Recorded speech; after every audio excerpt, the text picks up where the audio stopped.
individuals, empowering solutions.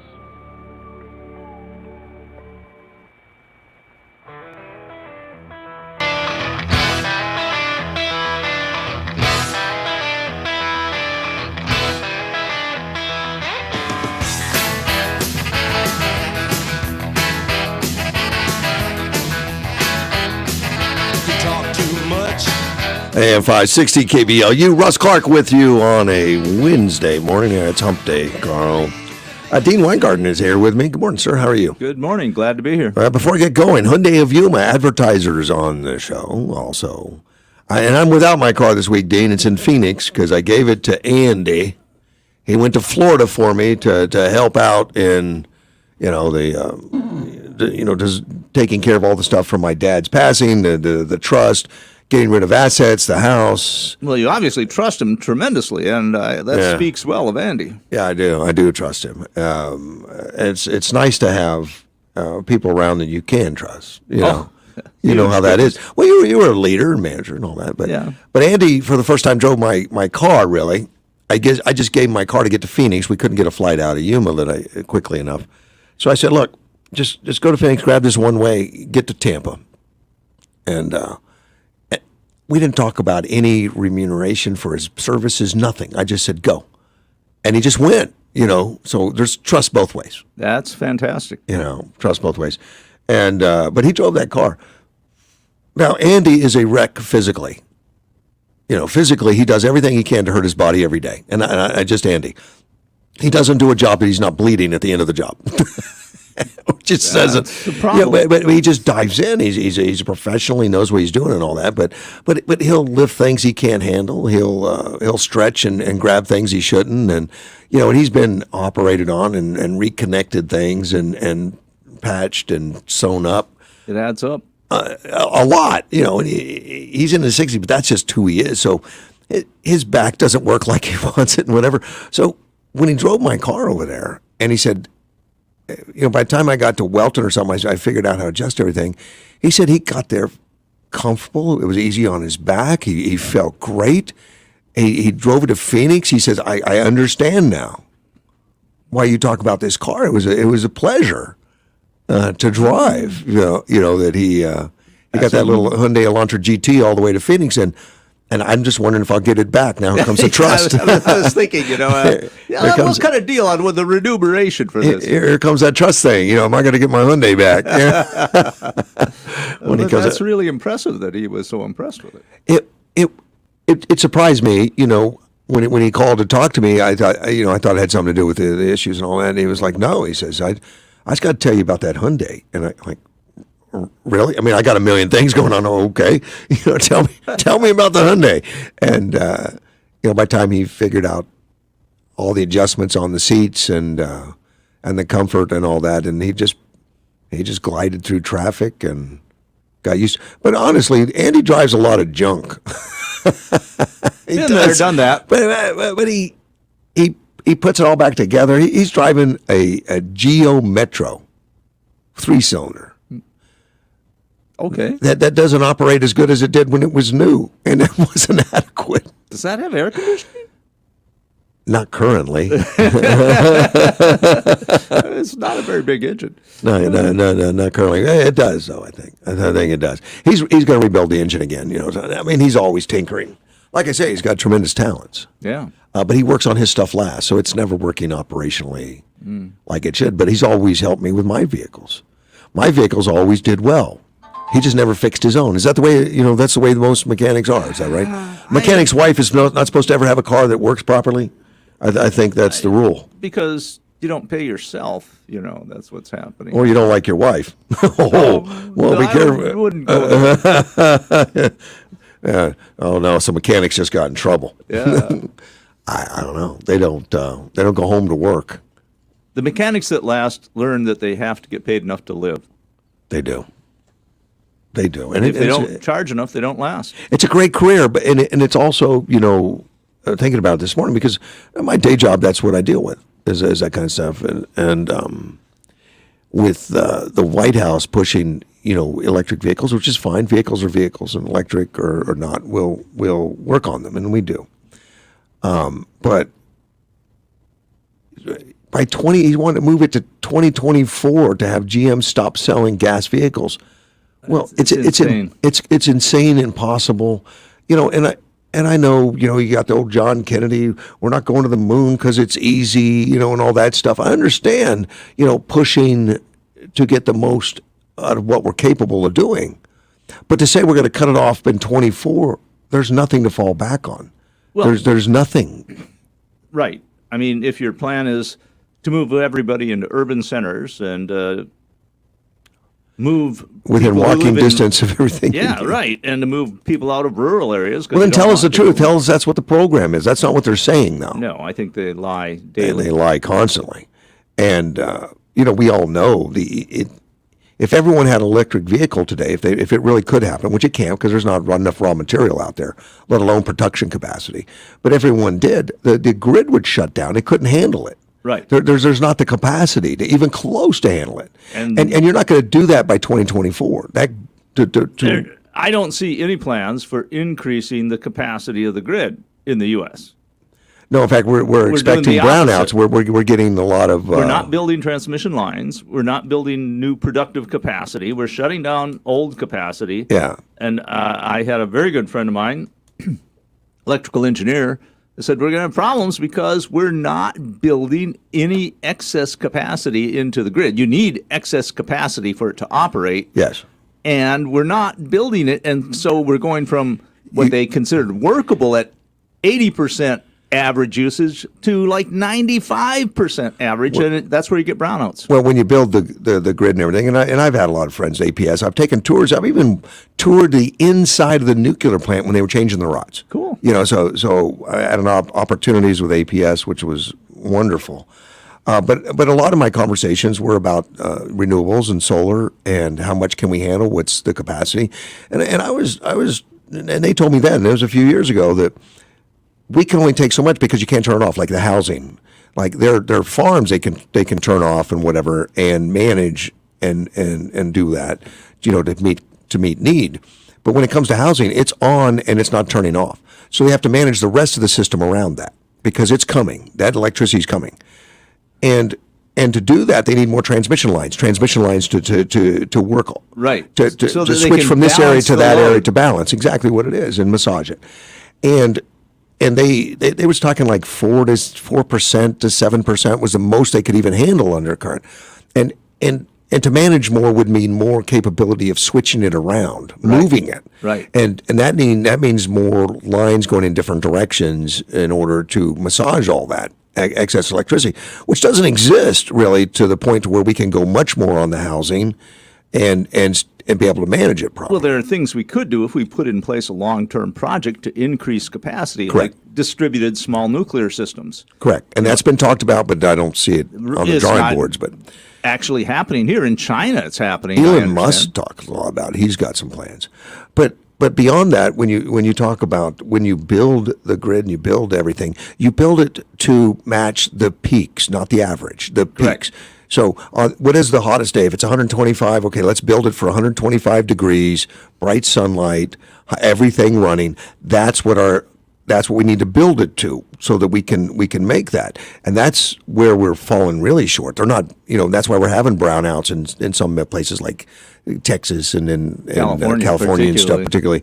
And the people who are in charge seem to have no clue how the technology actually works. Well, by in charge, I mean like the governor of California. I was going to say, I think the power companies power companies understand it because they're technologically oriented. It's their job. It's what they do. But people don't realize how heavily regulated they are. Oh, absolutely. Now, they may know what to do, have plans on what to do, but if the corporation commissions don't rubber stamp it, and that's guided by federal regulation and so many other regular and regulations. Ecological policy and this type of thing, yes, and the green ethics, you might say. To build some of these lines, and it takes decades to get these things done. And if you can get started, it takes forever to get them done.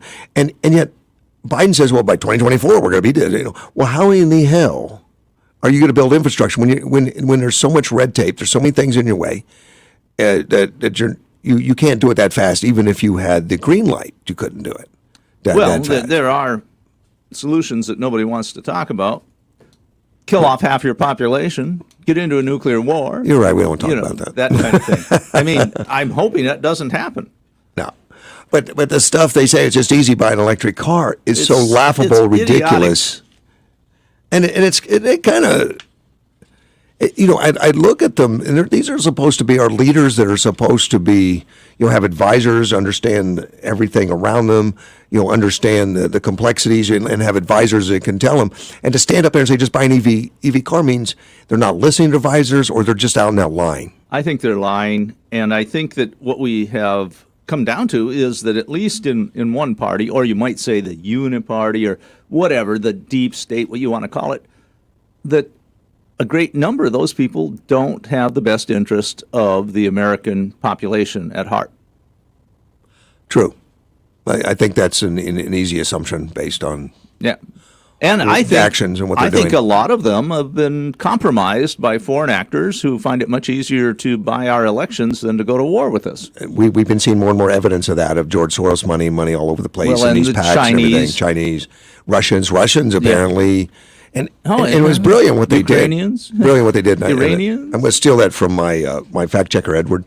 Sometimes he says brilliant on people that I just like. How can you say brilliant? They're just jerks. And well, okay, brilliant strategy to become a jerk. But Russia for years promoted green organizations.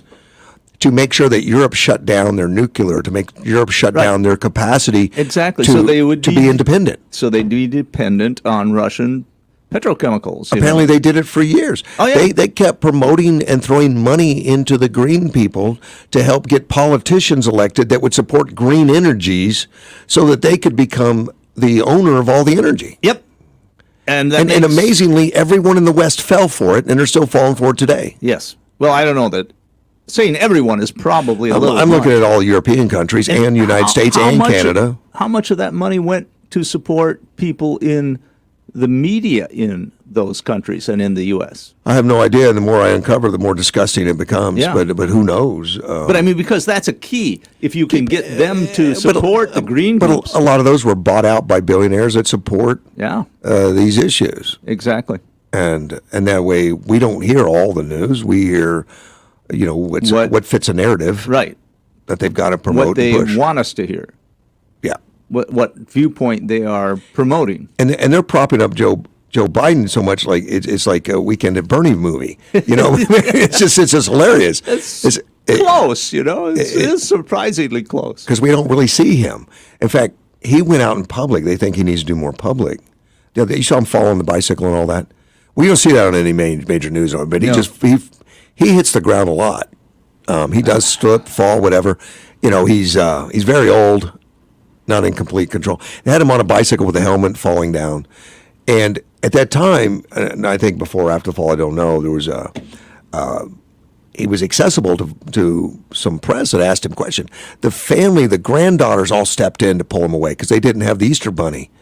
And they were, it's no, Pop, come over here. And they didn't say Pop, but they just, they shield him. But it doesn't seem to be working. He's our leader. He should be, we should have access other than, he hasn't been on a news program forever. And then he went on one of the night, Jimmy Kimmel. But even in the polls that are done by sympathetic pollsters, his approval ratings have fallen well below 40%. And amazingly, he is so perplexed. He looks at that and he says, "It just doesn't. We're just not getting our message out." So I wonder, where's he getting his information? Which advisors are feeding him where he stands in the nation? And it's like, well, don't worry about it, Joe. They just don't understand. There's too much negative news against you. No. There's not enough news that's real right now. Yeah, maybe we're seeing cognitive dissonance, as they say, when reality conflicts with the way you view the world. Probably. And I don't know the end game on this. I mean, the left is not going to quit propping him up. They're propping him up. Although they do hint about like who's going to run next time. And I mean, there's some Democrats now that are talking about who should be the top of the ticket, and Harris has all but disappeared. And you have a few people on the left some are somewhat prominent who are saying, wait, this is ridiculous. Like, what is it? Mayer is saying some things, Bill Mayer or something. And, Bill Maher, yeah. Maher, sorry. Yeah. And he has been. He's a very progressive guy, but he thinks this has gone to the toilet. And then we have Naomi Wolf, who came out with a big article, I think it was a couple thousand words, on how she now embraces the Second Amendment after hating it for decades. I don't even understand that. Well, what she said was that she had to get security for herself because she was getting death, she death purchased threats. firearms and took training? No, what happened is that she hired a person, former Secret Service agent, she has money, I guess, and then she married him, and he had guns, and she began to think, well, maybe they're not all bad like I've been saying for years, and then eventually she bought one of her own. Wow, it's amazing what a little exposure, understanding, and training will do. We got to take a break. We'll be right back. AM 560 KBLU. Stray shower, rumble of thunder possible across the region here this morning. Otherwise, we'll start out cloudy, but those clouds quickly break up and give way to sunshine today. Temperatures up near 104 this afternoon and even hotter heading into and through the weekend. Fair to partly cloudy skies tonight, warm 83, mix of clouds and sun Thursday, Friday. Temperatures both afternoons reaching highs between 105 and 110. Over the weekend, sunny and breezy, 105 to 110 Saturday, 100 to 105 Sunday. I'm Ken Boone at the Weather Channel. Grown-ups devise a plan and follow it. Children do what feels good. Take responsibility for your family's future and get your estate in order. Call my friends Sean Garner and Adam Hansen, attorneys at the law firm of Deason, Garner, and Hansen. Sean and Adam believe in giving free education to help people make smart decisions about their assets and leave a legacy for their family that they can be proud of. Schedule a consultation today. Visit yumaestateplanning.com. Hi, I'm Trump-endorsed candidate Carrie Lake, and for the past 27 years, you welcomed me into your home to deliver the news. As your governor, I will fight hard, working for Arizona families. I will build the wall and secure the border and make certain that we, the people of Arizona, manage our own natural resources and find solutions for our water issues and cut taxes to tackle Bidenflation. Conservative Carrie Lake for governor. Paid for by Carrie Lake for Arizona. Authorized by Carrie Lake. Australia, the land down under, home to beautiful beaches, warm weather, and the thunder from down under. The world's premier night out ladies entertainment. Don't miss these hard rock men with chiseled abs live on stage, 6 p.m. and 9 p.m. July 28th, Pippa Event Center.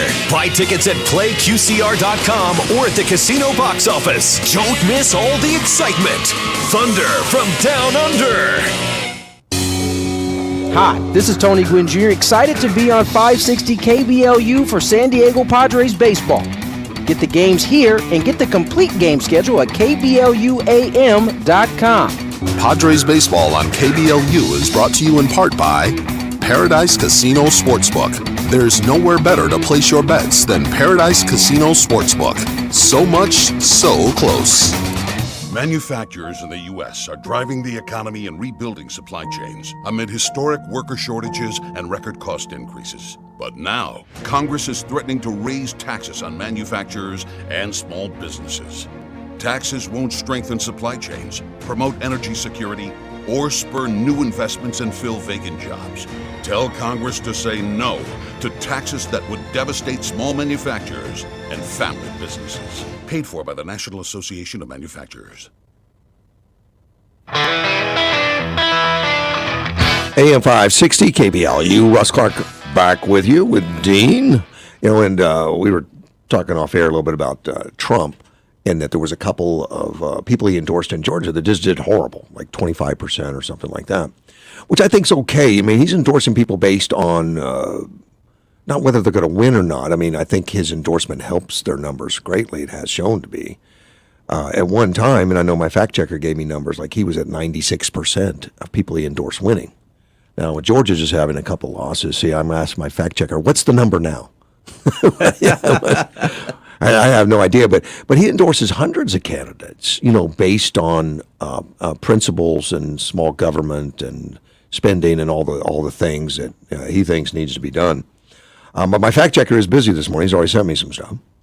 and some stuff I didn't know. Sometimes it'll send me stuff that I had read, but I wasn't prepared to talk about. And I thought, thanks, for bringing that up.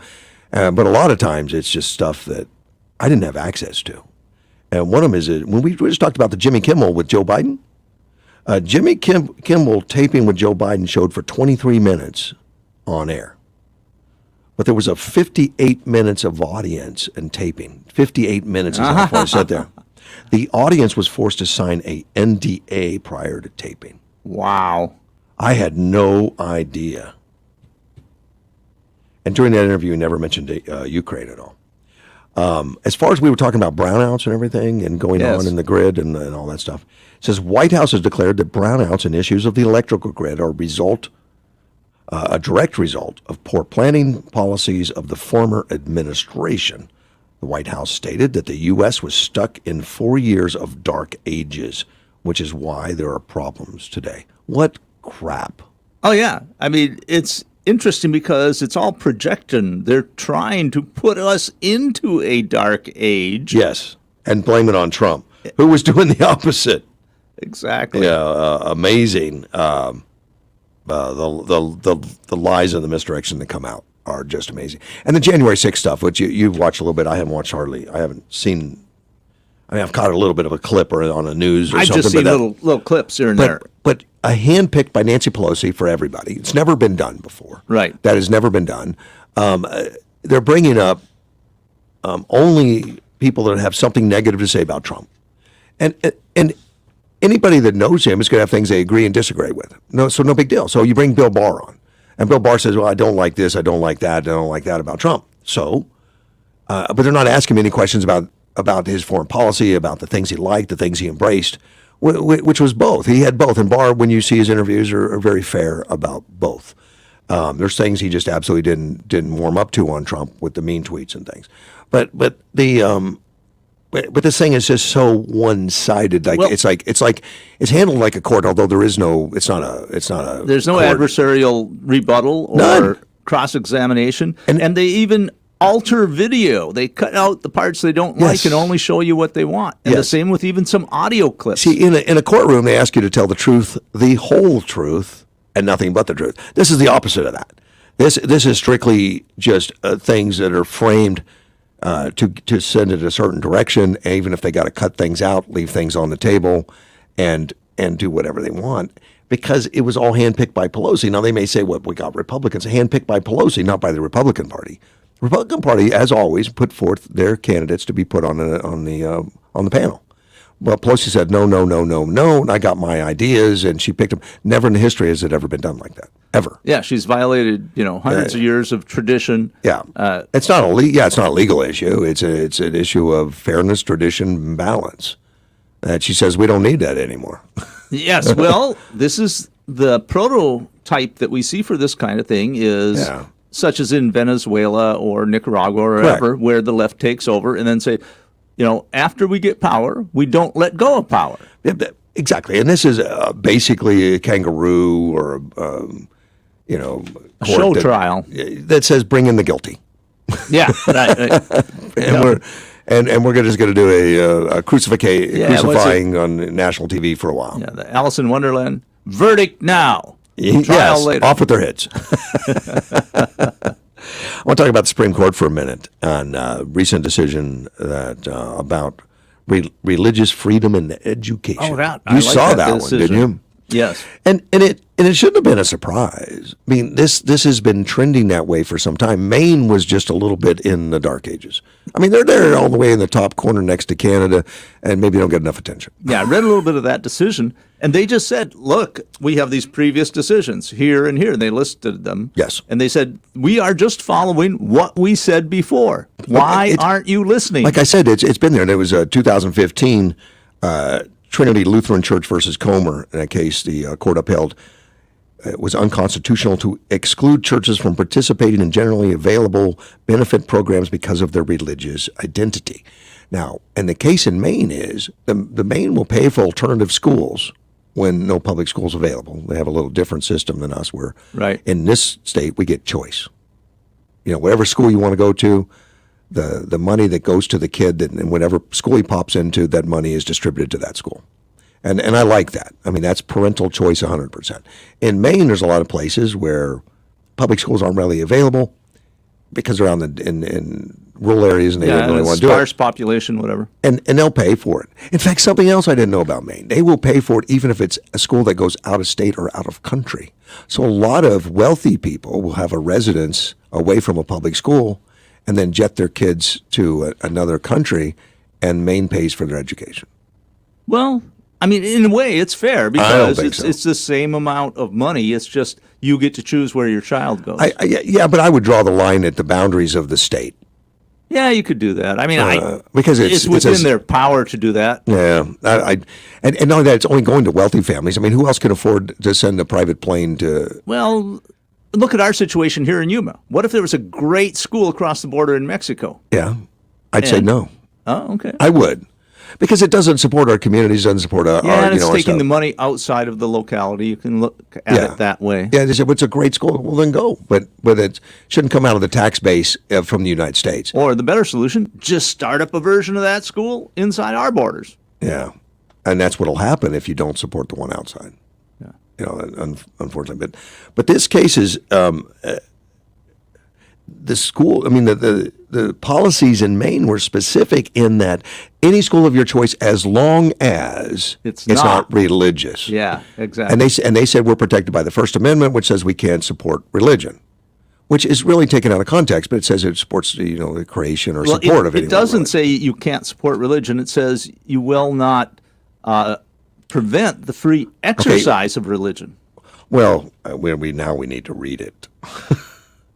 And it's it says the government will not establish a church. Actually, the federal government will not establish a church, and then it says, and we won't prevent the free exercise of religion. And I'm paraphrasing a little.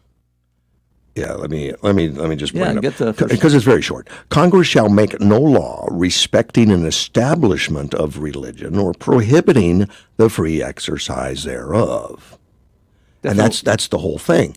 And so they took that to mean that if we let the school... What they claimed was that means... Well, we're not going to support a school. You can be free from religion.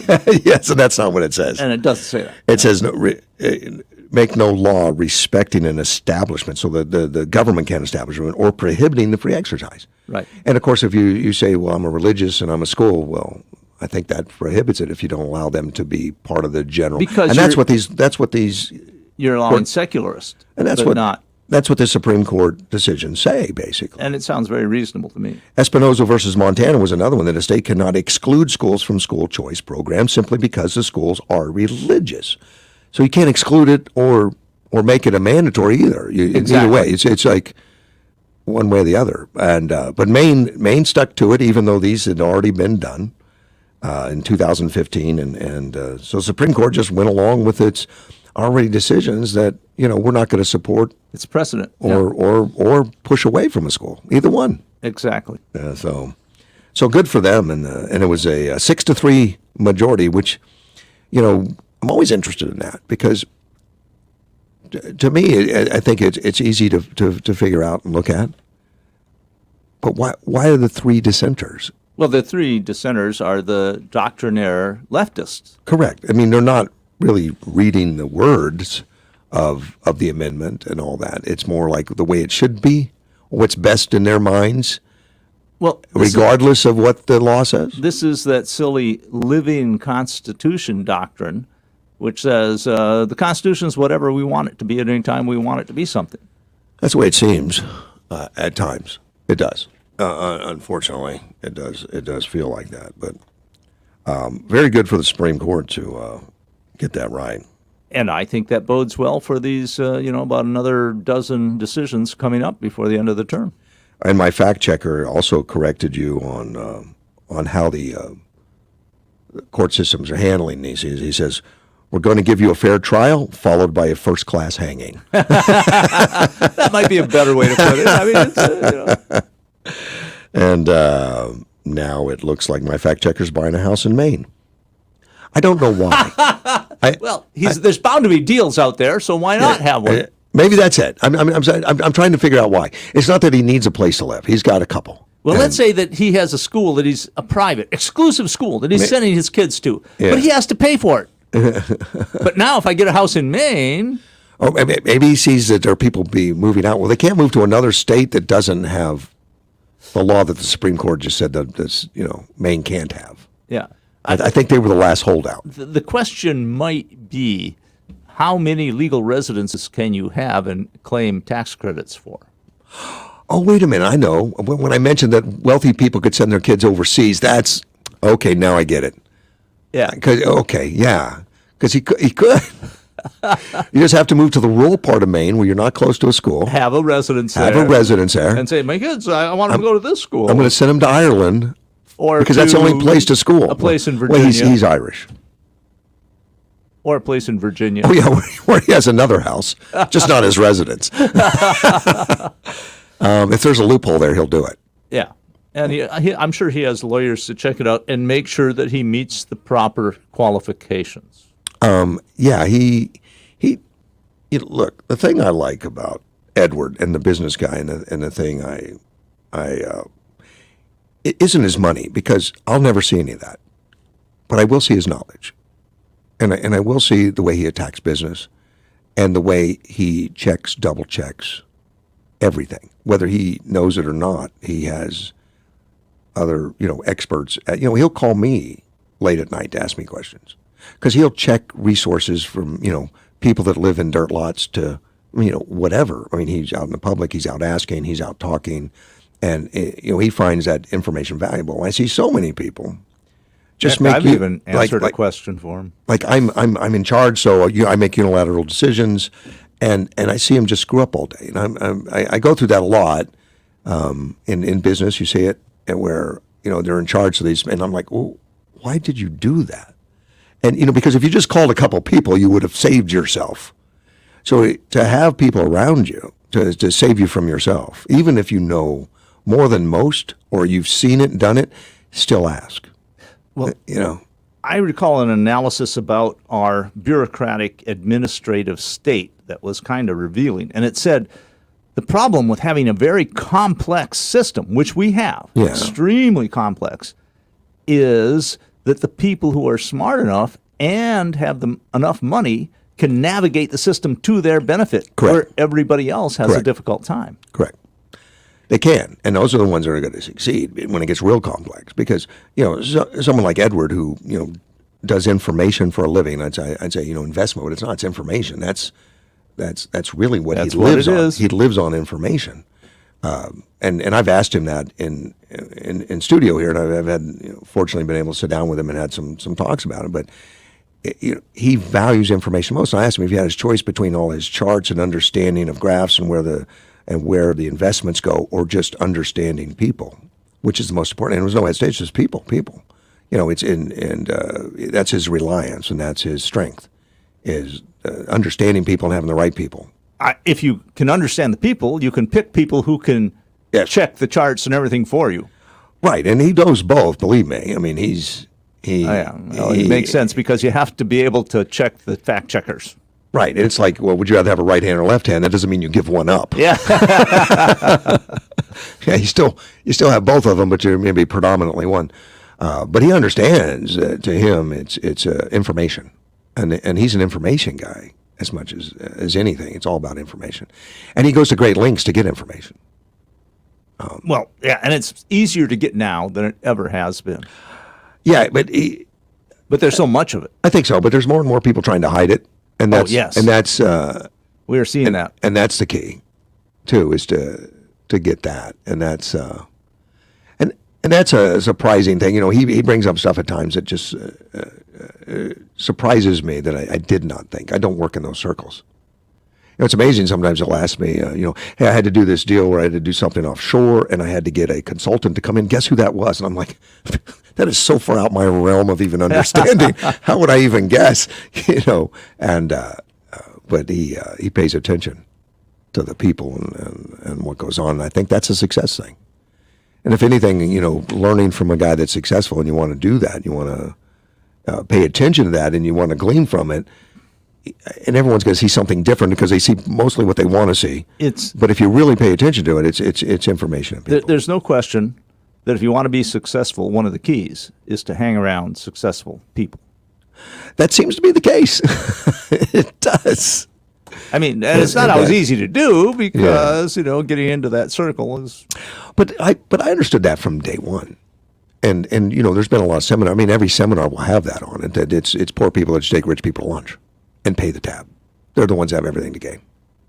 Yeah. And even when I moved to Yuma, my goal was to meet everybody I could in this community and get to know them. In fact, one of the ones I was most interested in was a guy named Ray Jensen. I don't know if you remember that name.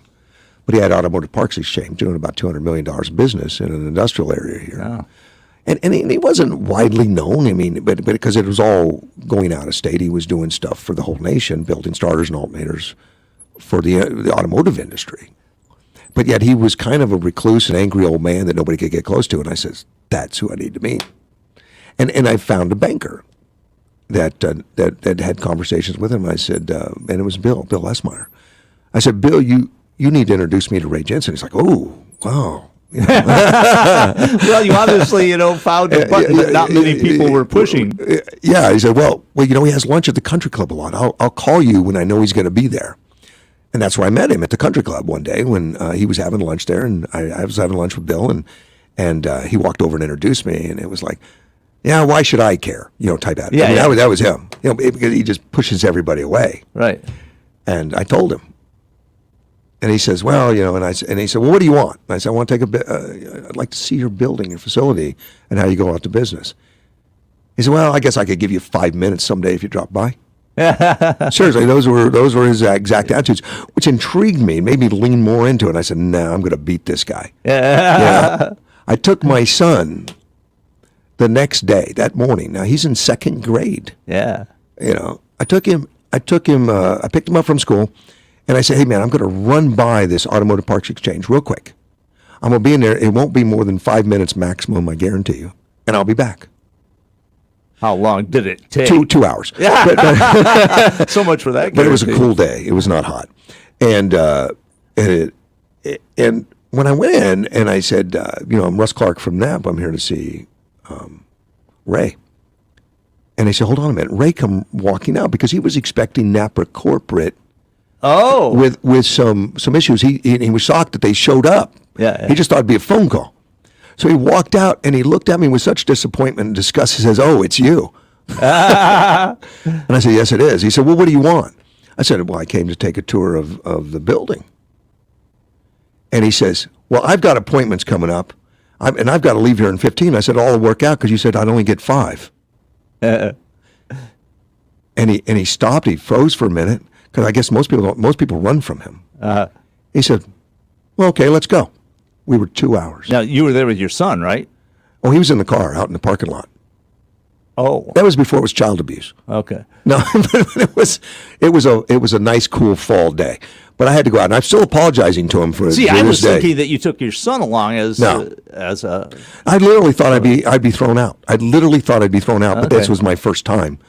That was the first time I stopped by, and I thought, I'll probably be thrown out 20 times before I actually get to see him. Yeah. So I was just going to drop by to be thrown out. Yeah, understand.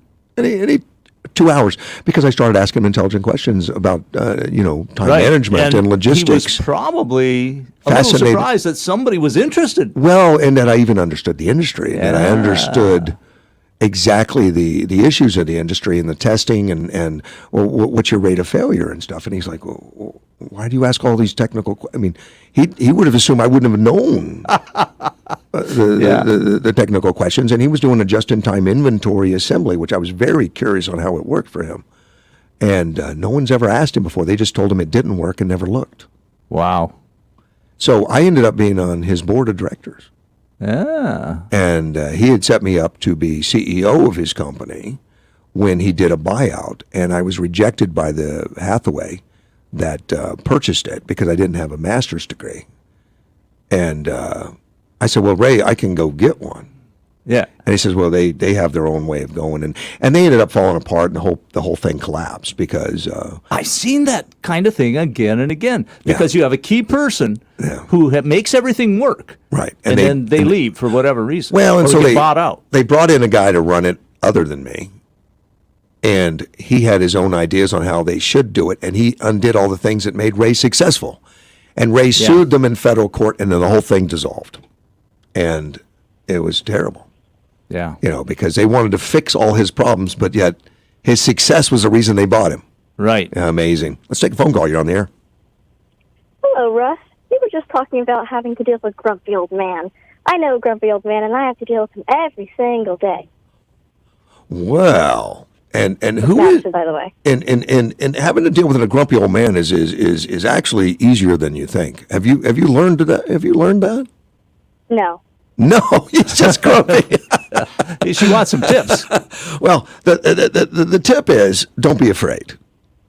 Lean into it like you like him being grumpy, like you enjoy him being grumpy, or you're disappointed if he's not. I really can't do that. Well, and here's the thing: they're grumpy usually to push away the people. For most people, because a lot of successful people, everybody wants a little bit of their time, and sometimes they're like that just to push them away or whatever. And if you show a fearlessness, it's going to intrigue the hell out of them. Fearlessness is going to intrigue them. And sometimes, if it's a grumpy old man that doesn't fit, you need to find another job. Thank you. All right. I appreciate the call. Thanks. Take care. Bye bye. Yeah. You either adapt to it or get away, because there's no sense in living in misery. Oh, right. But most of these guys that you see as grumps, that's the surface. It's a defensive posture. I think it's not true to the core. If it is, they probably wouldn't be running anything. Well, but you're assuming that all grumpy men are successful people who run things, and that's not the way it is. No, it's not. No, it's not. There are a lot of grumpy people out there who didn't do so well. Yeah, but grumpy people never scare me. We'll be right back. AM 560 KBLU. America's border is in crisis. Last year, 2 million illegal immigrants entered our country, more than the population of Phoenix. And now, the Biden administration is busing illegal immigrants with criminal convictions across America. Who can we trust to secure the border when the politicians keep selling us out? Brandon Judd of the National Border Patrol Council and Justin Harris of the Arizona Police Officers Association trust Jim Lehman for U.S. Senate. I am so proud, and on behalf of the National Border Patrol Council, to endorse Jim Lehman. The Arizona Police Officers Association is proud to announce our endorsement of Jim Lehman for the United States Senate. I am Jim Lehman. Join me. Together, we'll stop the human smugglers, drugs, gangs, and politicians. Bring power back to the people of America and secure our border. I'm Jim Lehman, and I approve this message. Paid for by Jim Lehman for Senate. Finding great candidates to hire can be like, well, trying to find a needle in a haystack, but not with ZipRecruiter. Its powerful technology actively finds and invites qualified candidates to apply to your job. So while other companies might deliver a lot of hay, ZipRecruiter finds you the needle in the haystack. See why 4 out of 5 employers who post a job on ZipRecruiter get a quality candidate within the first day. Try ZipRecruiter for free at ZipRecruiter.com/trial. That's ZipRecruiter.com/trial. Doug. Chances are you're jamming in your car right now. And since Liberty Mutual customizes car insurance so you only pay for what you need, Limu and I are going to show you some safe car dance moves. Hit it. Everybody, check your blind spots real quick. Now hands on the wheel. Put them 10 in 2 and move your head like a bird do. Only pay for what you need at LibertyMutual.com. Liberty, liberty, liberty, liberty.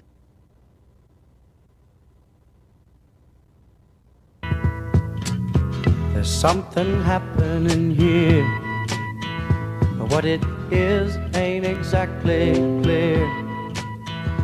There's a man with a gun over there. AM 560 KBLU, Russ Clark back with you. It's 6:49 on a Wednesday morning, and Dean is with me. Glad to be here. 6 major cities on pace to pass historic 2021 violent crime totals.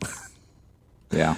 Okay, I'm going to name the cities, and you may or may not be surprised. But my feeling is you may say, that makes sense.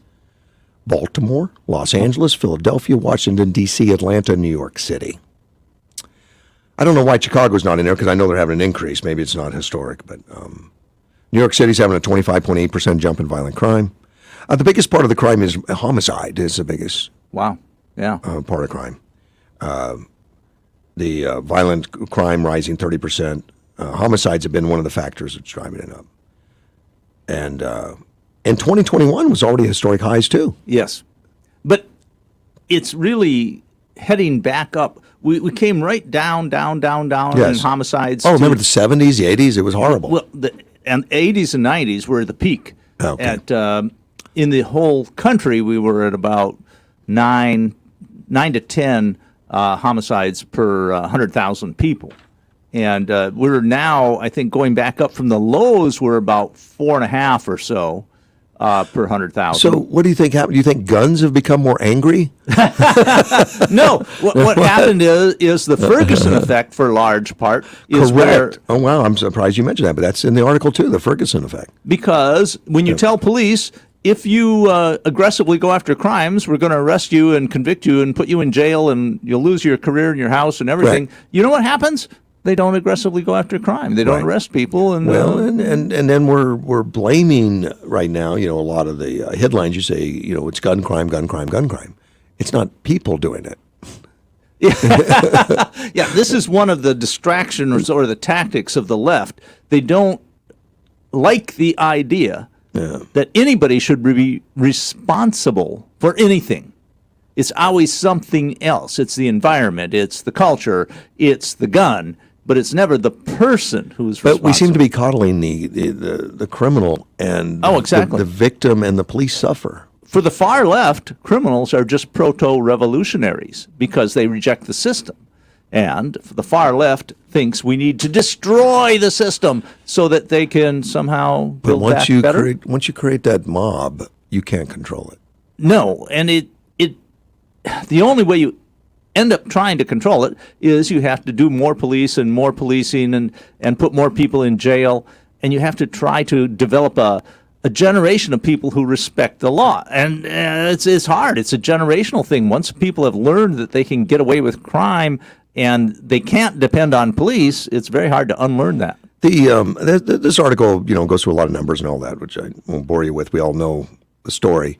But it says the surge in violent crime has also been a political challenging topic for the White House, with President Joe Biden encouraging localities to use American Rescue Plan funds to beef up police departments ahead of what's expected to be a summer crime wave.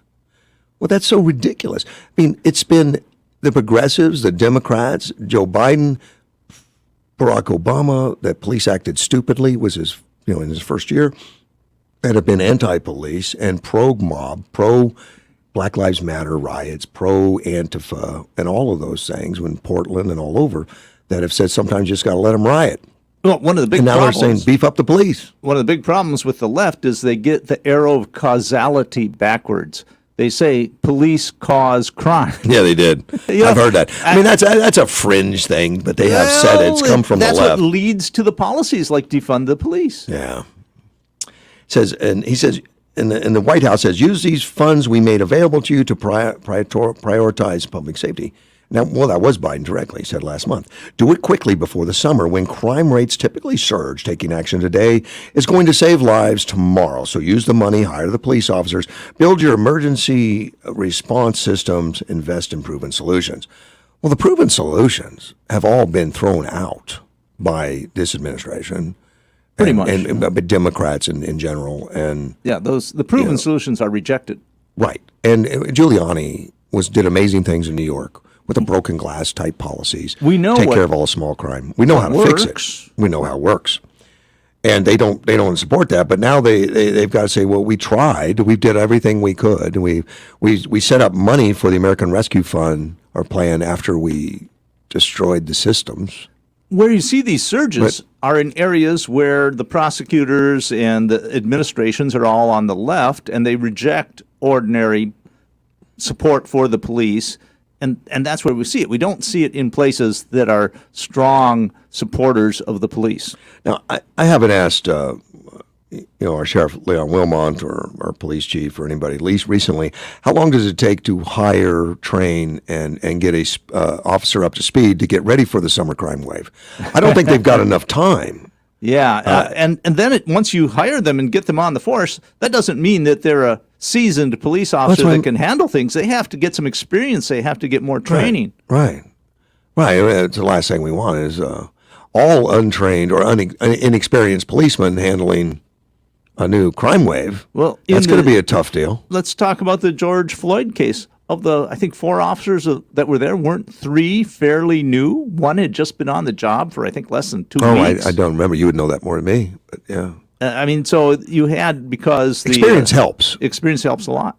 Yeah. So, and I would assume that these police forces, when they put groups of people out there, there's always somebody with some time and experience under their belt. Well, that's what you would hope would happen, and it just gets more difficult. The more that you defund the police and denigrate the police, the more the experienced officers who can retire want to retire. It's happened all over. And the less experience you have on the force, and the ones that are there have learned to get around the system so that they don't get fired or thrown in jail.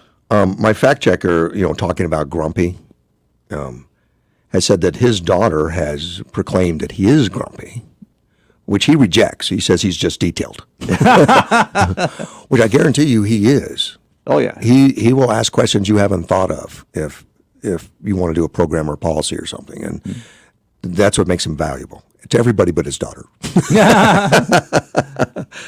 Like what time you're going to get home and what does his parents do for a living? I'm sure she probably doesn't like that. Although she's too young to date. I just know what's coming. Yeah. I feel bad for whoever. Yeah, she'll be a handful, I'm sure. I think she's more like him. She will probably ask those questions herself.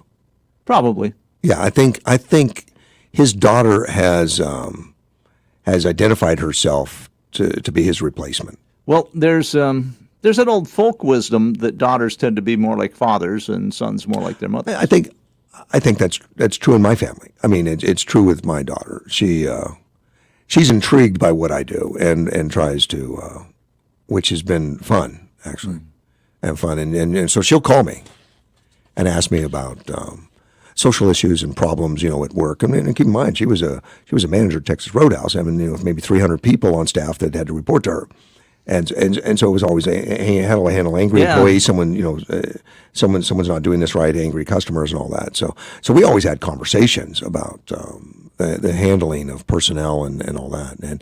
And the people that worked for her just absolutely loved her, and it showed in the productivity and the customer satisfaction. Right. And that's where you get that. And I don't know that all managers understand that's where that comes from. A lot don't. One of the worst things a manager can do, in my opinion, is to be afraid of having competent people under his management. Well, there's a lot of managers out there that don't ever want to hire anybody smarter than Which them. is exactly the wrong thing to do. Yes. And you wonder, that's going to be a hard job to find somebody that's not, But that's very typical. I see a lot of managers that are afraid of somebody outshining them or looking better. But it's so wrong. In almost all cases, if you get somebody under you who's extremely competent, you bask in their reflected glory. But there you go with that whole rational thinking and logic. Well, that doesn't really come into play. Practical experience. I mean, a lot of people say, well, they'll take my job. No, you will shine in their competence. Yes. Take them under wing, but it does happen that sometimes you hire somebody that's so much better than the manager, you get rid of the manager. But you got to be pretty rare because be rare. You showed a lot of competence in hiring that person, training them, getting them ready, all that kind of stuff, and supporting them. Our sheriff has texted me, says takes 1 year from hire to on the road, 1 year. So I don't think that getting them ready for the summer, we're going to get ready now. You're ready now, whether you know it or not, because that's as much as you're going to get. What's that? You go to war with the army you have? Yeah. I'm out of time. It's top of the hour. We'll be right back. AM 560, KBLU.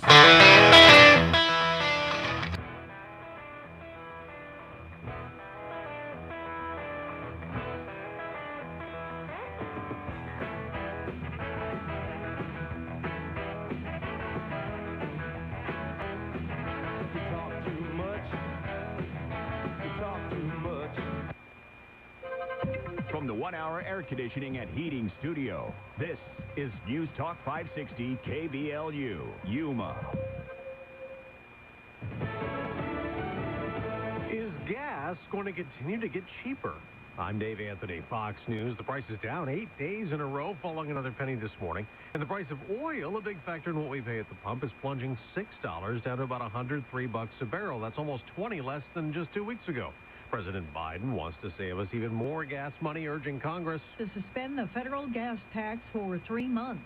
Right now, that tax is 18 cents a gallon for regular, and there's a 24-cent tax per gallon on diesel. Fox's Jill Nato. Some lawmakers are calling it a gimmick. Tim Stewart, president of the U.S. Oil and Gas Association, tells Fox, the president seems to completely avoid any addressing of the issue, which is we've got to increase long-term supply. He's like the college freshman who refuses to study for the midterm. On Wall Street, a return to selling for the Dow. It's down 170 points, but the Nasdaq's up 10. A disaster in Afghanistan. An earthquake killed 1,000 people, 1,500 more injured, and officials expect to find more victims in the rubble. It's the deadliest since 2002 and struck a rural, mountainous region of eastern Afghanistan near the Pakistani border.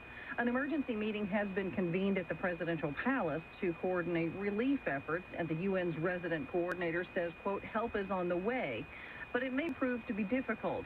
Following the Taliban's takeover of the country last year. Fox's Tanya J. Powers. The Senate's debating gun control legislation that could pass this week with Republican and Democrat support to enhance background checks on gun buyers under 21. It also aims to take guns away from some domestic abusers and those deemed dangerous. A settlement in Minnesota and a black man's death last year, shot by a now imprisoned ex-cop who thought she was using her taser. The family of Dante Wright settling with the city of Brooklyn Center for $3.25 million. The city also agreeing to change its policies surrounding traffic stops for equipment violations. That's Courtney Godfrey with Fox 9 TV. America's listening to Fox News. Giving it your all on the court? Make sure you have the right partner by your side. Highland's Leg Cramps Quick Dissolve Tablets. America's #1 leg cramp relief solution for over 10 years. No water needed, no stomach upset, just fast, effective relief. Also available in caplets.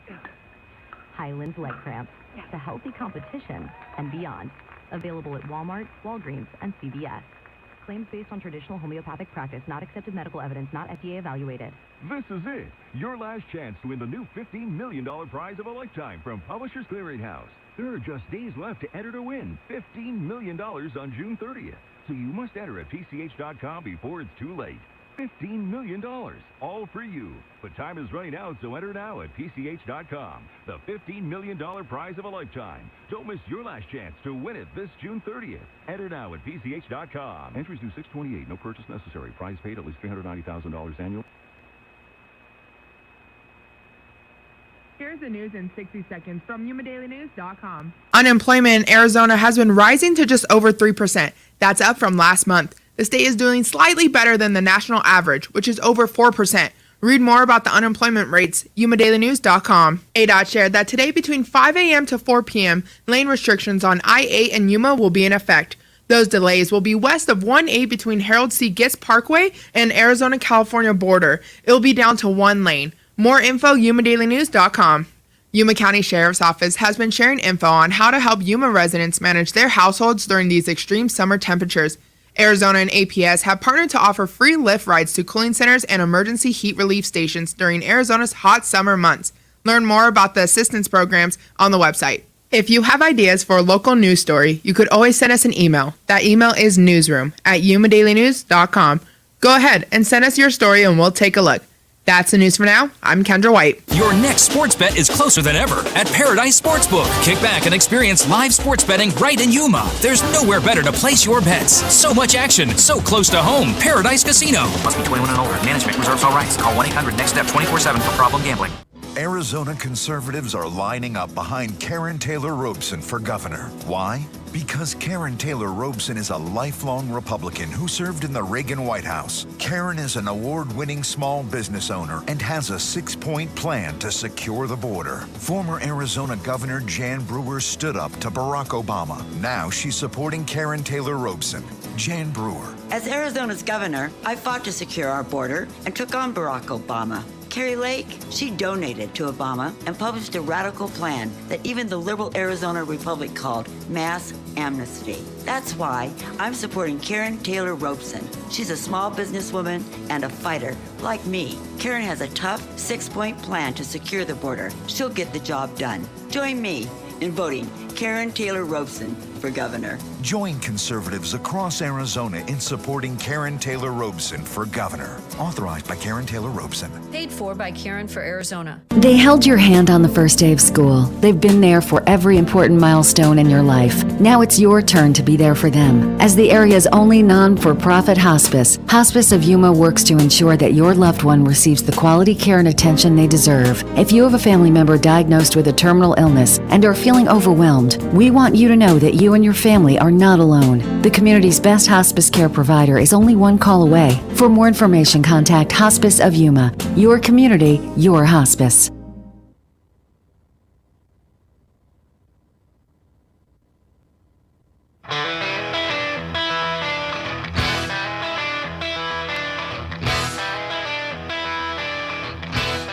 AM 560 KBLU. Russ Clark back with you. Dean's with me. Yes, sir. Hyundai of Yuma, advertisers on the show. Veteran-owned business out there on 32nd Street. Go over, take a test drive, get behind the wheel. That's how you decide. You know, this car feels right, it doesn't feel right, but they've got everything from the Accent, which is their smallest car, all to the Palisade, and even a Santa Cruz, a truck that you don't see much because as soon as they're produced, they're sold. Very, very hot ticket. Hard one to get a hold of, but also popular is a Palisade. And the Kia Telluride, basically the same underpinnings, different styling and different way they did the interior. But both of them very, very hot cars. And both owned by the same veteran-owned business. Kia of Yuma, Hyundai of Yuma, Genesis of Yuma, all under the same leadership and the same company. Actually, Hyundai is a manager of all three of them that get by, take a test drive, and they're buying used cars. So if you have a used car, you take it over there and say, what will you give me for it? And they say, look, I'm not going to buy today, but go ahead and take my car. They just give you a check, drive you home. They just take care of that. I want to talk about pro-lifers. Since the Supreme Court leaked that document. Right. That was a rough draft. A draft opinion, yes. Opinion that would show that the Roe v. Wade will probably be thrown out. And which only, it does change. It changes that it's not a federal program anymore. It goes back to the states. Right. Every state's laws will go back into effect. Versus the federal override. Even Ruth Bader Ginsburg said the Roe v. Wade was a terrible decision. Many scholars have on both sides of the aisle, Right. From the very beginning. That it just was very poorly decided in terms of the Constitution. Right. And this simply returns it back to the states. But this leak has been tremendously destructive to the Supreme Court, which has never happened. This doesn't happen in the Supreme Court. And apparently they're investigating it. Roberts has it, Marshall's, and everybody investigating. I can't believe they don't know by now. It's hard to believe, isn't it? Yeah, there's not that many people involved. It's not like there's 1,000 staffers. There's like 35. Yeah, it's and there's a few others. I've heard a number a little more than that, but in that neighborhood, yes. And I don't know. I've never been there, but I've been outside. Never been inside the building. Yeah, I have a picture of me outside. The yeah, there you go. Yeah. But it shouldn't be a hard thing to figure out. I imagine they know. I think so, because there are clues in the way the document is done, and how far along it was in the process. I was told on day one they knew, and they told me who it was, and I'm not going to say it because it's just rumor. I heard a name as well, right, and but I don't know how much it's been proved or not. Right, and we'll wait for that. Right, we'll wait for all that. But anyway, in the meantime, there's been over 40 attacks of vandalism and harassment since the leak. This leak was orchestrated to cause unrest. And well, congratulations. I think so. Congratulations. There's a Susan B. Anthony Pro-Life America that has detailed 49 incidences of violence, vandalism, and all since the May 2nd leak. And Marjorie is the president, the organization's president, says every abortion is an act of violence, violence against the unborn child who is killed, and violence against the mother who is wounded in one of the deepest ways possible. In contrast, talking about the inherent violence and all that, in contrast to that inherent violence, the vast network of pregnancy centers, maternity homes, and other organizations across America exist to peacefully and lovingly serve women and family. President Biden and his administration, every elected office holder and candidate, needs to unequivocally to condemn them now, including illegal picketing of Supreme Court justices' homes and the attempted murder of Justice Kavanaugh, which is amazing they don't. That everybody doesn't just condemn it. But a lot of these clinics, these pro-life clinics, who are really giving care and medical advice and all that, they're not the ones persuading them to do something. They're more like letting them know the facts of their decisions on the entire facts, instead of just don't worry about it. You'll like it. Well, they're being attacked. A lot of them have been attacked, and Justice Kavanaugh, assassination attempt. It's been unprecedented, and for the president not to stand up in the justice system, not to step in and say we've got specific laws that say you can't picket, you can't riot. The Supreme Court, right? You can protest in the square all you want. Because the judicial system is outside the electoral process. There you go. Deliberately for a reason, so that their judgments can't be swayed by the mob. It was designed that way. Correct. And the politics is what, the people you hire, elect, and all that, they're a different set of circumstances there. There is protest, but that's limited too. Apparently you can't go in the Capitol building. Well, I happened to be there at that time, and it was a protest, and there was some violence involved, but I would have to say that the response is totally one-sided, because you had significant violence directed against President Trump and the White House that was, I would say, just as bad, if not worse. Even on his inauguration day, didn't they burn the limo? I don't recall I'll have to that. look that up. Yeah, there was. I think there was a burning of one of the limos or something. But that doesn't get press. It's a very dangerous place when the administration chooses not to prosecute or not to go after people they view as being on their side and going after the opposition. I mean, we have a case where the foremost Republican candidate for governor in Michigan was arrested by the FBI, national agency, for being at the Capitol on January 6th. Yeah. I mean, he's the foremost Republican candidate for governor, and the federal government arrests him, which I would say is very stark interference in a state's electoral policy. They're really trying their best to indict President Trump. That's what this whole January 6th is focused on, is an indictment that you caused this. And there's no doubt that the Pelosi handpicked is going to come up with some kind of accusation that he was completely responsible. He can't do the indictment, but Merrick Garland can continue that. And I think that's the whole plan, is to get him out of the political picture. Well, I think that is certainly what they're attempting to do, and it's classic part of a successful coup. When you take over the government, then you start locking up and indicting and arresting your political opposition so that they cannot form a positive opposition against you and get you out of the government. And so, to me, what the Biden administration looks like is a successful political coup against the existing order. I just got a fact check from Edward. Attorney General Garland has stated that the DOJ is reviewing whether the law denying the right to picket in front of a judge's home is unconstitutional.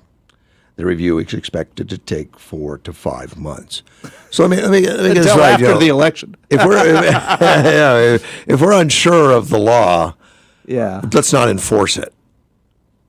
And that law's not new. It's been out there. No, it's been there for a long time. I don't know how long, but it's been out there for a while. It's unconstitutional. Well, I can. It's a good excuse in a way, but I don't think it stands up at all. And it's really kind of bizarre that they would approach it in this way when it's a policy that they want to push that is being politically pushed by the protesters. Getting back to these pro-lifers, Marjorie goes on, violence and destruction of property have no place in our country under any circumstances. And the president denounces this action. We should all agree that actions like this are completely unacceptable regardless of our politics. Susan B. Anthony, Pro-Life America, and over a dozen other pro-life organizations also sent a joint letter to U.S. Attorney General Merrick Garland calling on the Justice Department to investigate the string of violence against pro-life individuals and entities. And I don't think anything's going to be done, in the political situation with Merrick Garland, but don't attack any of the abortion clinics. Yeah. Those would be. Now, I watched a little bit of video of protesters at Justice Thomas's in his neighborhood. It looked to me like they were maybe a couple hundred yards away from his house or so, and there appeared to be local police there, and there were a total of, I counted them, watching the various camera angles, 6 protesters. So it wasn't exactly what I'd call an extremely challenging protest. Shouldn't be any, though. But they did have, an audio system to blare out noise and a megaphone. But, it didn't strike me that it met, how should we call it, all the hoopla that it sounds like there's thousands of protesters at the judges' houses. Well, there were 6. There have been staged mobs that go there, so they get them on camera, but I'm sure they don't maintain those numbers. Well, I mentioned the camera angles because they moved the camera around to try to make these 6 protesters look as if it were more. Yeah. But there were only 6. You could identify them and say, oh, yeah, there's that one again and that one again and that one again. We've actually got pro-choice groups. One named Jane's Revenge is taking credit for attacks on pro-life organizations. Yes, that was in Wisconsin, I think. Yeah, it was in Wisconsin, family, throwing red paint on a crisis pregnancy center in Washington, D.C. earlier this month. But that's, they're taking credit for it with no fear of arrest or prosecution. And this is what we've seen in these jurisdictions where the murder rate is going up so high. The prosecutors and the local administrations encourage the protesters, and they tell them essentially, we will not prosecute you. They did arrest that Nicholas Roski for attempted murder of Judge Justice Kavanaugh, which is that was big of him. Let's take a phone call. You're on the air. I think it's just obvious that you see how ill our nation really is with these people up there. We got problems, buddy. Very ill. We do. And I haven't been watching the Inquisition of Donald Trump with that panel they got, but I mean, isn't that a little bit unbalanced? When everybody up there hates Donald Trump. No. It's not a little bit unbalanced. It's completely hand-picked unbalanced. Right. Yeah. And then they have who? Adam Schiff, of all people, in charge of that. Yeah. Who has been proved that he, back when Trump was there, I got definite proof that Trump's collaborating with the Russians, and it was nothing but a big lie. Yep. And he's in charge of it. Well, he's a proven and tested prevaricator. Correct. Every one of them up there hates the president, hates Donald Trump. Yeah. Oh, yeah. This country is really a mess, a real mess. And then what you guys have been talking about with, the justices and that and everything that's going on, this country's a mess. Yeah. I think it's probably worse than almost any. I think it's worse than Russia. No, it's not worse than the Civil War. So we got hope. Yeah. I mean, there is some hope with people out there, but there's also a push to make it look bad. Mean, there's people out there that I heard was telling me yesterday that they spoke to some people, not in Yuma, by the way. Oh, have you been watching the the hearings and this and that. Oh, it's, being put on by a producer from ABC and this and that and everything else. And, oh, they're going to get Donald Trump. They're going to put him in jail and this and that and everything else. When you got all those, this is just horrible what's going on here. Well, and I think they're succeeding in what they want. That's public opinion. Pardon me? They're going after public opinion. That's what they're pushing. That's what it's pushing. This is they're not. Hearing that most people aren't even paying attention to a lot of that nonsense. Yeah, I think you're right. The ratings haven't been high from what I've heard. No, that's what I heard. The same thing. Yeah. But my God, God, I don't compare Donald Trump to Jesus Christ by no means, but it was like all those people were against Jesus when they were trying him. There wasn't anybody there except for who? Joseph of Arimathea and Nicodemus or something. 2 people there that were for him, and they have all these people against him, false witnesses and everything. No, I'm not saying I'm not comparing Trump to Christ by no means.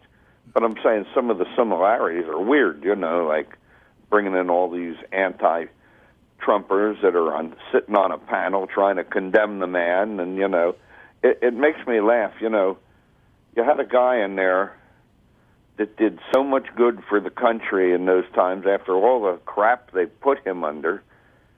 Our prices were good. We started getting jobs back. He opened a lot of the industries up.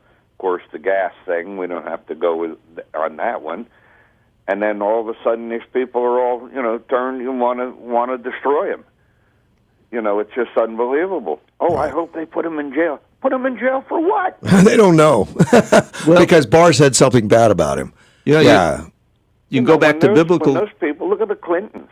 Yeah. My God, you talk about some sinister people. And then he's involved with Jeffrey Epstein, and, and then you're not hearing nothing about any of that. It's just, we live in a very bad time for our country. I'm just praying that we can pull out of this somehow. Yeah. Well, the mechanics of tyranny are similar across the ages. Correct. It's not the first time, and we keep repeating history, unfortunately. Yeah. But when it's hitting us in the face, yeah. No, it is. It's unacceptable. And Ronnie, more and more people are noticing, they're stepping up, and we're having a big surge of the silent majority, going to the polls, speaking out, going for locally for their school boards and other things that really matter. And they've been watching it all too long, all of us. Sure. Yeah, look what they're doing with the schools, and the children and what they want to push on them. And for the love of God, I don't understand why they're trying to push this stuff on this immorality on our children, our young children, kindergarten. I don't know we never needed that kind of junk before. You know what I'm talking about. Well, we're just growing more radicals, and that's what it is. Let's make everyone's kid a radical. This is a disgrace. Remember, the people on the left who are pushing this stuff hate Christianity because it imposes limits on what they can morally do. Yeah. And so they want to move back to a time period of, say, pagan Rome, where anything sexual is permissible and acceptable as long as you have the power to impose it on people below you. And I think that's the key, having the power. You hit it right there, yeah. And they want the power, forever. Nobody's telling somebody they got to, join a church or be a member of a certain congregation or follow a certain religion. Yeah. But we're in dire straits, man. And and they're talking about this rise in the satanic temple that's going on that you're starting to see a little bit more and more of. I haven't seen that, but I've been looking for it. But well, I think you might have been out of town when the weekend that you were out of town. They had a drag queen contest up in Coeur d'Alene, Idaho, being put on by the Satanic Temple, and it was called a family-friendly thing, and they had a thing up there called unbaptism. If you wanted to participate in becoming unbaptized, you could. Wow. Precisely, yeah, I heard of that. You look that up. I think we talked about that when you had scary stuff on the show and Johnny. Yeah. Is that Johnny sitting next to you? No, this is Dean. I got Dean in here. Oh, okay. Yeah. It was 2 weeks ago when we talked. You were out of town, Russ. All right, but that's the truth. They had some kind of a thing up there. Yep. I appreciate it, man. I got to run, man. Take care. Take care. Bye-bye. We'll be right back. AM 560, KBLU, It's always game time at Paradise Sportsbook. Get in on the action with live sports betting. You can make your wagers in person or from the comfort of your recliner. The choice is yours. There's nowhere better to place your bets. Give it a shot by visiting our sportsbook or download the mobile app at paradise-casinos.com. So much action, so close to home. Paradise Casino. Must be 21 and older. Management reserves all rights. Please gamble responsibly. Call 1-800-NEXT-STEP 24/7 for problem gambling. This advertisement is paid for by Lacuna Ventures, LLC. For terms and conditions, visit yourrights.legal. Attention! If you or someone you know spent time at Camp Lejeune, North Carolina prior to 1988 and developed serious health conditions such as non-Hodgkin's lymphoma, bladder, breast, or kidney cancer, you may be eligible for significant financial compensation. Call Camp Lejeune victims to discuss your case now at 800-635-7407. Leaking underground tanks contaminated the drinking water with benzene and other highly carcinogenic chemicals, up to 280 times acceptable levels. Marines, their families, contractors, or employees who spent at least 30 days at Marine Corps Base Camp Lejeune before 1988 and developed a serious health condition, call to determine your eligibility for financial compensation. If you don't win, you pay nothing. It is critical to take action and call now. 800-635-7407. That's 800-635-7407. Or visit CampLejeuneVictims.com. Business marketing is both an art and a science. Broadcast radio continues to be an ideal place to tell your business story. For years, marketers have ignored the idea of creating connections, creating trust before getting consumers to do business. It's the missing ingredient in business marketing's success recipe. Tap into this magic using broadcast radio. Sign up for our free business e-tips and learn how to not only reach more people, but connect with more people more often with the power of radio at yumaadvertising.com. Would you look at the time? It's tax time. You already know H&R Block does taxes, but here's what you may not know when you file with H&R Block, like how you can get expert help in person or virtually. Plus, our tax pros average 10 years of experience. You can even request to work with the same tax pro every year, and your biggest possible refund is always guaranteed. No one offers more ways to help with your taxes than H&R Block. At H&R Block, help is here. Cloudy skies out there this morning. Taking a look at radar, there is a chance for a shower or a rumble of thunder in spots here this morning. But as we head through the morning, clouds quickly break up and give way to sunshine. Today it'll be another hot one. Temperatures near 104 this afternoon. Fair to partly cloudy skies tonight. Warm 83. Mix of clouds and sun, and a little hotter heading through Thursday, Friday. 105 to 110 both afternoons. Over the weekend, sunny and breezy. 105 to 110 Saturday, 100 to 105 Sunday. I'm meteorologist Ken Boone at the Weather Channel. If you could ask a question to candidates running for office in your district, what would it be? This year, Clean Elections gives you the chance to submit your questions for our virtual debates. Hear directly from statewide and legislative candidates in your area and get to know where they stand on the topics and issues that matter most to you. Find the debate schedule and submit questions at azcleanelections.gov/debates. Kokopah Casino and Resort is giving away fortunes of cash in June. Every Friday and Saturday between 4 and 8 p.m., 2 winners every hour could win up to $500. Then on June 25th, one lucky winner will be drawn for $5,000. You can earn entries now by playing your favorite slots or table games with your rewards card. See the Rewards Club for details. Kokopah Casino has your fortunes of cash this summer because we love our loyals at Kokopah Casino, South Highway 95 in Somerton.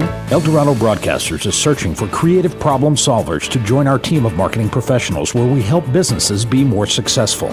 Hi, I'm Dan Kripke, Director of Sales. Not only am I new to the Yuma community, I'm also new to Eldorado Broadcasters. What initially attracted me to Yuma was the professionalism and quality of individuals within Eldorado Broadcasters. I'm a proud member of the team, and I am proud to call Yuma home. Would you like to join our team? Apply online at edbroadcasters.com/careers. No employees were harmed in making this advertisement. The Border Report brought to you by RV World, located on Gila Ridge Road. Exit Interstate 8 on Araby Road, then head west on Gila Ridge about a quarter mile. RV World, Yuma's premier recreational vehicle dealer since 1991, offering a large selection of new and used RVs. Find the latest border reports for selected ports of entry for passenger vehicles looking for Century Lane, wait times of standard lanes. You'll find it all at yumadailynews.com. Updated border reports anytime at yumadailynews.com. Tax the rich, feed the poor. AM 560 KBLU. Russ Clark with you on a Wednesday morning, hump day. 729. Dean's in studio with me. I have a couple comments from my fact checker. He said local Democratic mayors of the towns the justices live in have suspended sound limitation fines due to reviewing their constitutionality, meaning the limit of loud noises after 10 p.m. is no longer in effect. How convenient. Yes. So that's why the bullhorns are so loud. Yeah. Oh, man, people got to love that. I mean, it's unbelievable. And you elect these people. Well, and I don't think the people who elected them believed that this is what they were electing them for. Probably. But they the have Democrats the power. are following the Democratic mantras. Exactly. No matter what they ran on, they're in the tribe. Yes. And unfortunately, this is right out of the same playbook we see that happened in Venezuela. The comment you made, he's got some cautions out there. He says, please don't look at the Clintons. I hate for you and Dean to accidentally commit suicide. Oh, I think I'm pretty small fish. We hope so. You got to be careful, though, man. I was sent a notice here about a Michelle Pena. She is running for the Arizona State House 2022 currently. She is a write-in candidate. That's how Don Shooter got to be. Yeah. Senator Shooter. He was a write-in candidate, but there were no other Republicans on the ticket. So as a write-in candidate, you just have to get the minimum write-ins and you're in. And I think, and that's what's going on right now. She doesn't have any Democrat opposition? Or it doesn't matter. It's primary. Once you win the primary, then of course you're the official candidate. You're official correct. candidate. And this is Michelle, which a wonderful lady. I know her. Now Don, when he did it, I think he needed 120 signatures or so. Now they need 600 as a write-in. Yep. It's doable. Yeah, it is. But it's going to take a lot of people to write in. It'll take some work, yeah. Michelle Pena, P-E-N-A, Michelle Pena. What district is she in? She'd be in South County, I'm sure. LD 23. Okay. State House Republican, and she would be the only Republican. See, Josh was on there, and he got kicked out for not having enough signatures, which I think was bogus. He was going off of the forms where he needed like 500. He turned in 700, and then they said, "Well, no, now because you live over here and this and that, you need 700 or something." I mean, you needed more, whatever. And I think it was kind of bogus, but it happened, and so now Michelle doing a write-in. God bless her, and tough deal for last minute to jump in. She's a wonderful lady, and she shows up to a lot of meetings. She's very active. And we'll see. That's good. That's what we need is active, committed people. Yeah, get her to do a write-in now. Write-in, so you'd have to... Maybe she'll be a guest on the show. You'll have to show up. And, yeah, I'm sure we can make that happen. But, yeah, she has no opposition. There's no other Republicans that I know about. Let's take a phone call. You're on the air. Hey, good morning, Russ. How are we doing? We're doing well, Carl. Good morning. Good morning. I guess it's Happy Hump Day. That it is. There you go. I'm Michelle Pena. Yeah. I think everybody in her district ought to take the time to go down and make sure they write her name in. They keep the rotten Democrats from stealing another seat, because that's what will happen if we don't get her in there.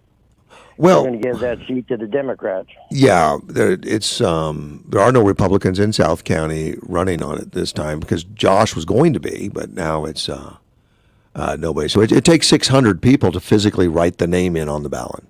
Now, in the primary, you're talking about. In the about. primary. So when you go to the vote, you can write her name in. Correct. It's it's about 498, I think, right in that figure, not 600. Okay, well. Well, now, do they have to get the spelling on her name exactly correct? Like if they're off a letter, does it not count? I don't know. I heard, and I'm not sure either, but I think her name's got 2 L's in it. If you put 1 L, it'll still be good. It's spelled it's MICHELEPENA. It's just 1 L. Okay, well, if you put, but this is a pretty deal they did to Josh. I know. And he had no help at all from the Republican Party. If the Democratic Party candidates get in trouble, the Democrats will jump right in there and help him. Yeah. But with the Republicans, they just throw them to the wolves. Well, yeah, and I know it looks like that at times. It does. Yeah. But anyway, it we smells like it once in a while too. but this is what we have, and Michelle would be a tremendous addition. Oh yeah, she's a hard worker. Yeah. So now it's really up to us to make sure that we get her on the ballot. Well, yeah, but you need to take 10 people with you and make sure they know. Well, and it's just the people who can vote in LD23, right? People that do vote. That vote in LD23. Right. So you can't, somebody from another district can't go in there and vote for her. No. So anyway, now it's up to we the people to make sure that we don't let the Democrats steal another seat. Hell, they steal everything else. All right, buddy. I appreciate it, man. You take care. Hey, I didn't get to say, but welcome home. Thank you, sir. I'm glad to be here. Yeah, and have a happy hump day. We're going to work. Bye-bye. I normally have the sound about, what day is it? It's hump day. It's gone. Someone's taken it off. Sometimes these things expire, if the dates are wrong or whatever. They go into archives. I'm going to have to recut that for Carl, if no one else. More work. Otherwise, I don't have it. Hey, maybe you can get your extensive staff. It's okay. I don't, if I ever, and I'm not inclined to go to the station and say, look, I would like a phone screener and some staff and some people to help me with research and all that kind of stuff. Let's say in a long shot that I got some of that. Well, then along with that would become all rules, regulations, controls, and other stuff. And not to mention, you'd have to manage that staff. Yeah. Well, if they were the right people, it'd be okay. Yeah, that's true. In fact, I've had volunteers in here many times that have done many of those things. Yeah. Well, and and had a lot of people that wanted to be part of the show at times. And one day when I was going on, I had to take a week off to go to CPAC.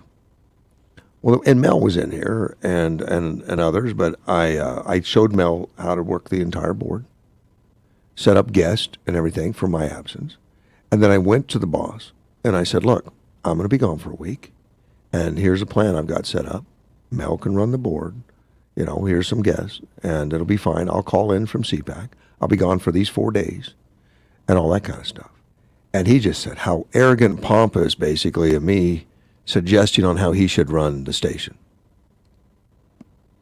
Wow. So, yeah. So he got a hold of, some of the station personnel and said, what I wanted to do, and these people aren't on the payroll, and they shouldn't be doing that. Well, they found somebody to run the show because I shouldn't be doing that. And then I was forbidden to have any interns. Yeah. So for a year I had nobody. And that's why Mel didn't come in for a while, as I recall, right? Yeah. So I was It's just everybody insane. was barred from the station after that. You see, because I basically take responsibility for everything. If something needs something, I take care of it and always have. And so I just lived with it until management changed. Yeah. Well, it reminds me of when in my military training, I was told, don't go to the boss with a complaint unless you have a solution. Well, I was always that way. I was corporate Napa, corporate Genuine Parts and Company. So when I heard what you did, I thought, well, you've offered a solution so they don't have to react and do stupid things. Right, but I just wanted to go through the solution and see if it met criteria and everything was acceptable. I understand that. And it was like they didn't want to look at it. You can't decide that. Those people aren't on payroll. There's too much liability with you having interns. You cannot have any interns in this building anymore. Now that stuff is all gone now. Yeah, it's all gone. We have different management, but that's when I literally got a hold of Edward and said, I want you to buy the radio station so I can fire Bob. Well, yeah, I would. It didn't work out with his plan, but a lot of people would be angry and walk away, but my goal is to be on this air. There you go. To do the news and to give people a voice to have local radio, which doesn't exist if I don't do it right now, and to help train people. I've had a lot of interns that just want to learn public speaking, learn to speak better, and to be able to function at this kind of level of things. And I embrace that, and I do a lot of training, even after we're off air, to debrief and talk about, the issues and what we did well, what we could have done better, and those kind of things. So I was using it as a training ground, using it as a platform and all that. And I wasn't going to give it up just because I had a boss who was an idiot. And so I said, fine, I can work by myself. I mean, I can, I'm very capable. I can sit here and talk for 3 hours to myself. It doesn't matter. You could take away my phones, and that's happened before when the phones didn't work for 6 months one time. I didn't have phones, I didn't have anything, and I'll just make it work or whatever, because my goal is still in front of me, and that goal is to get information out and talk local news and local issues and things that affect us nationally. Talk about those also. Well, speaking as in my role as Second Amendment advisor expertise, we have a Supreme Court ruling coming up in the next 2 weeks, whenever they have the final day. Do we have enough time, or should I stop? No, go ahead. You got 5 minutes. Anyway, I was just looking. That'll be plenty of time. And the case is called New York Rifle and Pistol Association versus Bruin.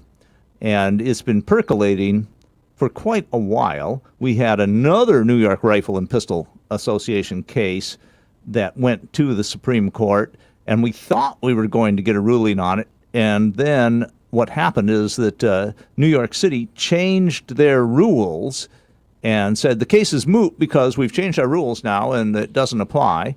And the Supreme Court agreed with that and ruled the case moot, and so we didn't get a decision.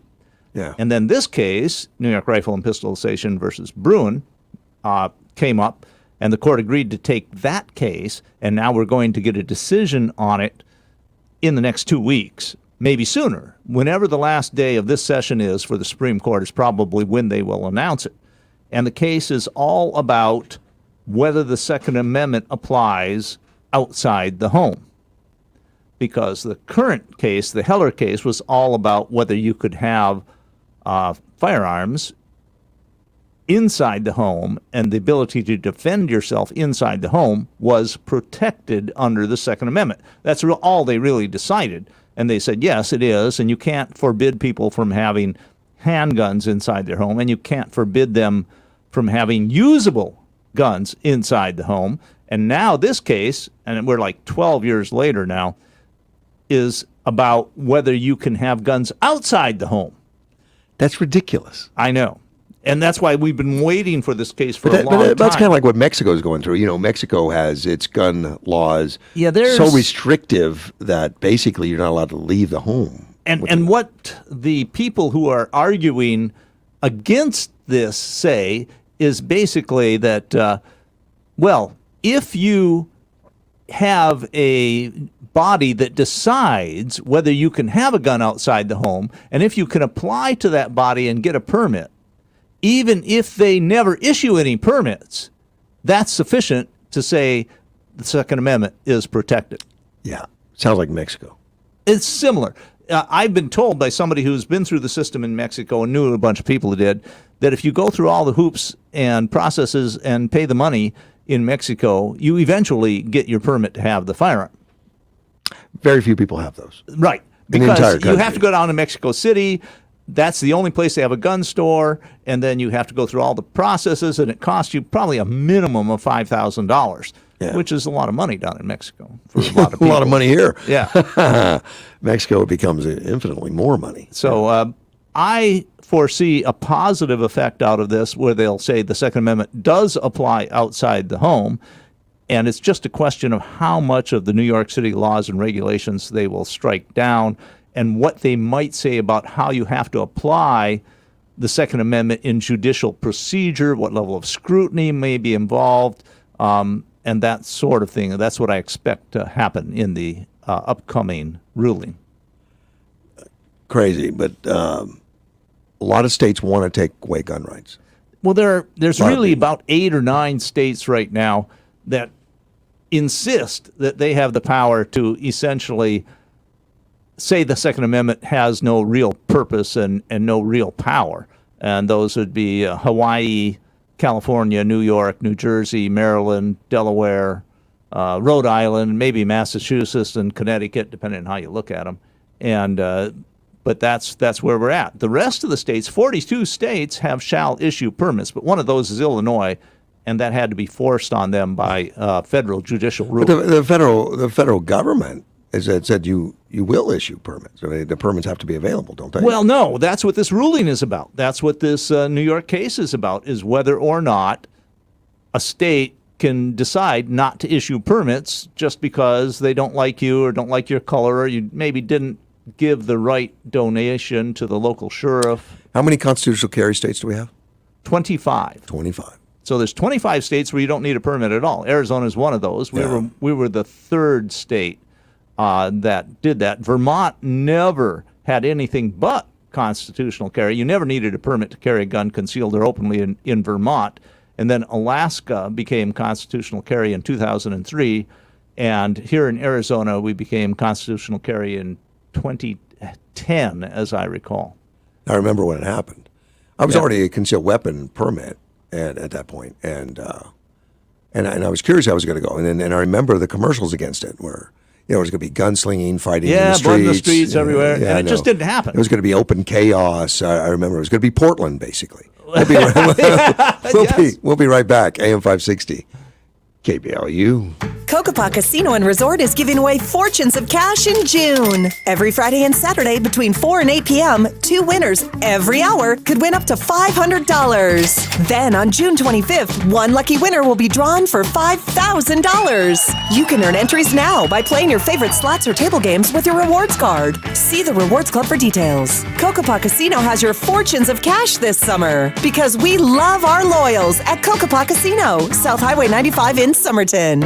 Sprague Sports is Yuma's hunting and shooting headquarters. Why? Because Sprague Sports is the difference. Where else can you buy, sell, trade, or consign firearms with free expert appraisals always? There's nothing like Sprague Sports. With 64 years of industry connections to have products in stock when others can't. And all Sprague's firearms come with a lifetime warranty. And talk about customer service. There's a gunsmith always on duty. Sprague's is your Remington Warranty Center, and when you need it, there's expert one-day sight-in service. But that's not all. Sprague Sports has got training courses, including Arizona CCW, First Shot, Hunter Education, and more. Sprague's handles Glock, Blue Label pistols, and is your NFA dealer in suppressors and full autos. That's why we call them the experts. And Sprague's is Yuma's Yeti headquarters, the best Yeti selection and free ice for life. Sprague's has a 10-lane, rifle-certified indoor shooting range and gun rentals you can try before you buy. Serving Yuma's shooting and outdoor needs since 1956. That's the Sprague's difference. Sprague's, 32nd Street, next to Lowe's. The Border Report brought to you by RV World, located on Gila Ridge Road. Exit Interstate 8 on Araby Road, then head west on Gila Ridge about a quarter mile.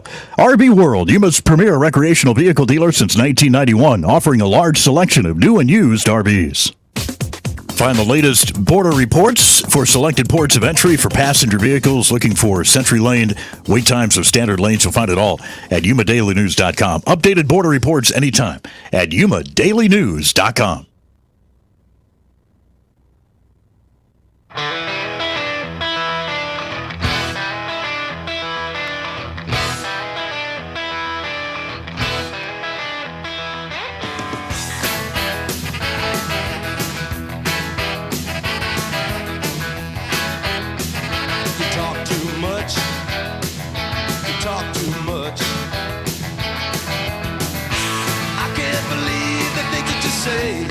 AM 560 KBLU, Russ Clark with you. It's a Wednesday morning, 7:48. Dean is with me. You know, the time goes fast in here, actually. It does. Biden's going to call on Congress to pause the gas tax for 3 months. He's going to do it. And I talked about it the other day. Obama said it was a gimmick. Don't do it, because the Republicans at one time were thinking about that. And he just scoffed at it. It never happened. Biden brings it back up. It's 18 cents a gallon, 18.4 federal tax. And they want to pause that. And he says, I want to be very clear. The president is calling on Congress to take this step to help American families without harming the Highway Trust Fund, which is funded by these taxes. And that's an administration official there. Suggests the federal government's budget deficit shrinking by $1.6 trillion this year.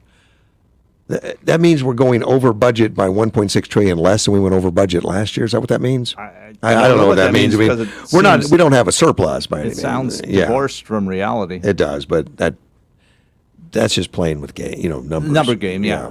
So the trust fund will be reimbursed from other funds for $10 billion. So basically, it's just a gift, to taking out one pocket and putting in the other pocket. Yeah, I know.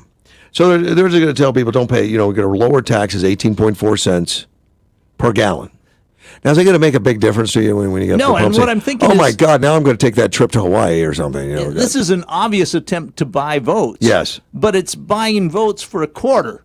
And that doesn't work very well. I mean, people will barely notice this 18% difference.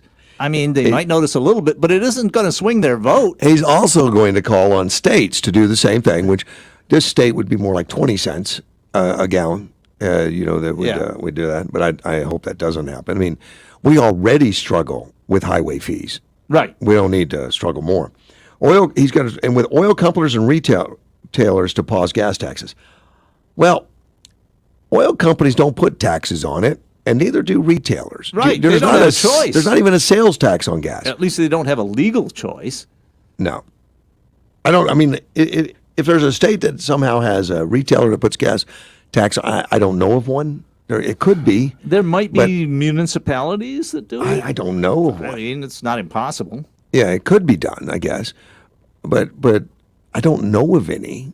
And there is no sales tax or anything. What you see at the pump is what you pay. The taxes are built into the price at the right, pump. but it's price per gallon, right? At least in this state. Yeah. Now, some states have put a percentage on. But that's still going to be on the pump. Well, right, exactly. But I'm saying that it's done a little bit differently. It's been a while since I've looked at that. Some might have a percent. Percentage makes more sense, maybe. I don't know. No, I mean it's a question. There's never enough. The amount of money, the 20 cents that the Arizona puts on there, isn't even close to getting done what they need to get done. We don't. In fact, that's why Phoenix and Tucson have their own tax system to supplement it, because they have such a great need. And in Yuma, we just have dirt roads.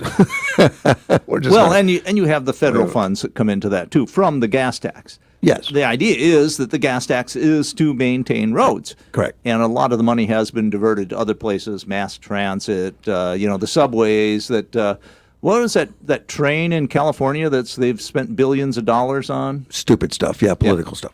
And also, we had this state for years didn't distribute the state funds on the road fund. They stole it. Basically, the state did. Yeah, well, that's bad. So we were worse off than not having enough. We had less than that.